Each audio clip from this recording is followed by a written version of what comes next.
నమస్కారం మిత్రులారా, నేను మీ భార్గవ శర్మ.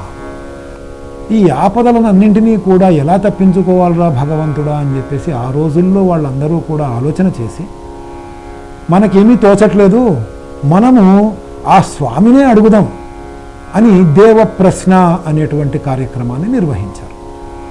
కేరళలో ఆచారం, కేరళ రాష్ట్రంలో ఆచారం ఏంటంటే దేవ ప్రశ్న.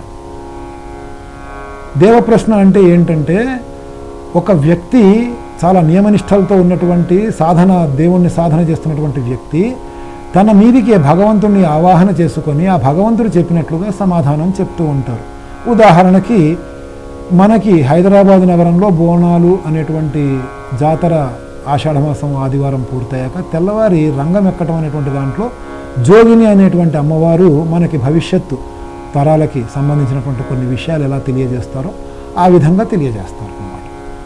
ఆ విధంగా దేవప్రశ్న అనే కార్యక్రమం నిర్వహించి స్వామిని ఆవాహన చేసుకొని పరిస్థితిని వివరించి అడిగితే ఆయన చెప్పినటువంటి మాట ఏంటంటే, ఏ వయస్సు స్త్రీలనైతే చూడగానే ఈ పరమతస్తులకి, దొంగలకి, దోపిడీదారులకి కామవాంఛలు పెరిగి ఈ ఆడవాళ్ల మీద అత్యాచారాలు చేస్తున్నారో ఆ స్త్రీలు ఈ అడవుల గుండా ప్రయాణం చేయకండి, వాళ్ళని రక్షించాలా తమని తాము రక్షించుకోవాలా తెలియక రెండు వైపులా ద్వైధీభావంతో ప్రాణాలు కోల్పోతున్నటువంటి మగవాళ్ళు, ఈ ఆడవాళ్ళు, పసిపిల్లలు చాలా ఇబ్బందులు పడుతున్నారు.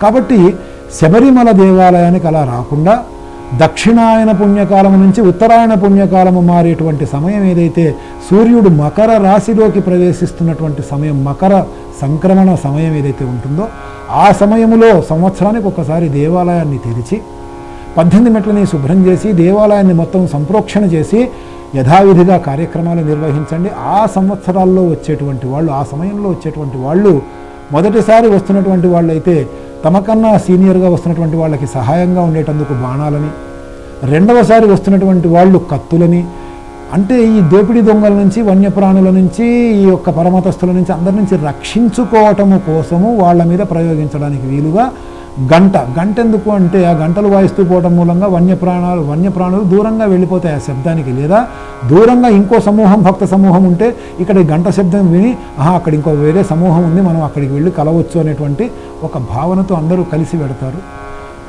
ఆ తర్వాత బాణము, విల్లు, ఈ విధంగా అనేక రకాలైనటువంటి ఆయుధాలని తీసుకొని వెడితే ఎటువంటి ఆపదలు ఉండకుండా స్వామివారి సేవ చేసుకొని తిరిగి దేవాలయాన్ని మూసి వెనక్కి వెళ్ళవచ్చు.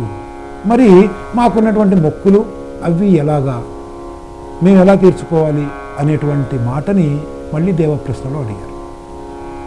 అడిగితే స్వామి తెలియజేసినటువంటి విషయం ఏంటంటే, పట్టణము తిట్ట అనేటువంటి గ్రామంలో ఉత్తరముగా దాదాపుగా 2 యోజనాల దూరంలో నేను స్వయంభువుగా, అంటే నా అంతట నేనుగా వెలుస్తున్నాను.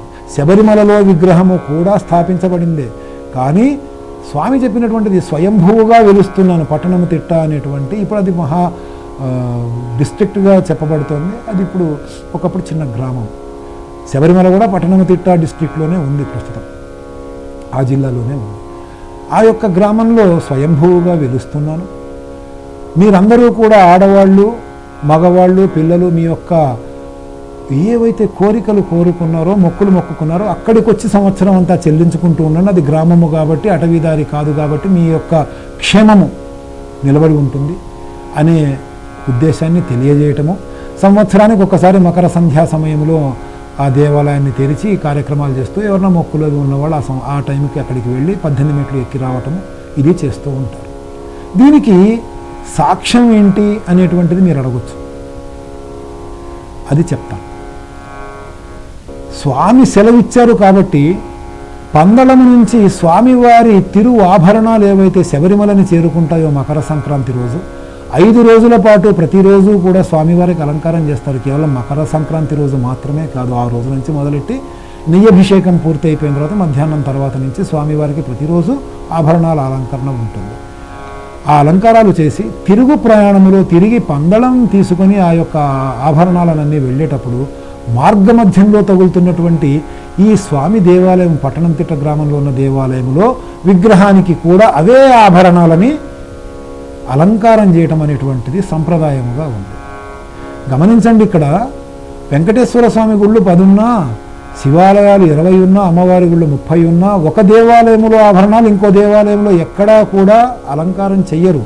కేవలము శబరిమలలో మాత్రమే అక్కడి నుంచి వస్తున్న ఆభరణాలు ఇంకో దేవాలయంలో కూడా అలంకరణ జరుగుతాయి. దాన్ని స్త్రీల శబరిమల అనేటువంటి పేరుతో పిలుస్తూ ఉంటారు ఆ దేవాలయాన్ని. ఇంతకన్నా పెద్ద సాక్ష్యం మనకేం కావాలి? అయినా ఇప్పుడున్నటువంటి మీడియాలు, ఇప్పుడున్నటువంటి విశేషాలు ఇవేవి స్పీడ్ న్యూస్ ఏదైతే వార్తలు తొందరగా అందరికీ అందుతున్నాయో అలాంటి అవకాశాలు ఆ రోజుల్లో లేక, స్వామి చెప్పిన విషయము కూడా ప్రజలకు అందేటప్పటికి ఆలస్యమయ్యి వెళ్ళేవాళ్ళు అలాగే అడవుల్లో పడి వెడుతూ ఉండడం మూలంగా దేవాలయానికి వాళ్ళు ధన మాన ప్రాణాలని పోగొట్టుకుంటూ ఉండడం మూలంగా అప్పటి ప్రభుత్వము, అప్పుడే ప్రభుత్వాలు అయితే ఉన్నాయో వాళ్ళు ఏ వయసు స్త్రీలను చూడడం మూలంగా ఈ విధమైనటువంటి దారుణాలు దాపురిస్తున్నాయో ఆ వయసు స్త్రీలని శబరిమలకి ఆ అడవుల్లోకి ప్రవేశించడాన్ని నిషేధం చేస్తూ ఒక చట్టాన్ని తయారు చేయటం జరిగింది. రేపటి కార్యక్రమంలో మరిన్ని విషయాలు తెలుసుకుందాం. స్వస్తి. స్వతంత్ర భక్తి యూట్యూబ్ ఛానల్ ని సపోర్ట్ చేయండి. మీకు ఈ వీడియో నచ్చితే లైక్ చేయండి, మీ స్నేహితులకు శ్రేయాభిలాషులకు షేర్ చేయండి, మీ అభిప్రాయాలను కామెంట్ చేయండి. సబ్స్క్రైబ్ చేయడం మాత్రం మర్చిపోకండి. స్వతంత్ర భక్తి YouTube channel. Please like, share and subscribe.